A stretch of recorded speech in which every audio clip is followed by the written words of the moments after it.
爷爷临走前告诉我，蜡疗草只有这样砸，才能发挥它的能量。如果你发现了蜡疗草，千万不要放过它。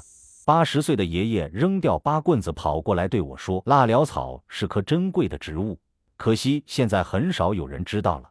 我今天就告诉你，你可千万别让第3个人知道了。记不住的先点赞收藏。到农村的水边把蜡疗草采收回家，用木棒狠狠把茎关节砸个稀巴烂，接着用剪刀剪成小段，放入石臼中，然后没日没夜地开始捶打，捶成这种小圆饼。我做示范，你来看。屏幕前的聪明人一下就看明白了，看不懂的朋友欢迎交流。熬夜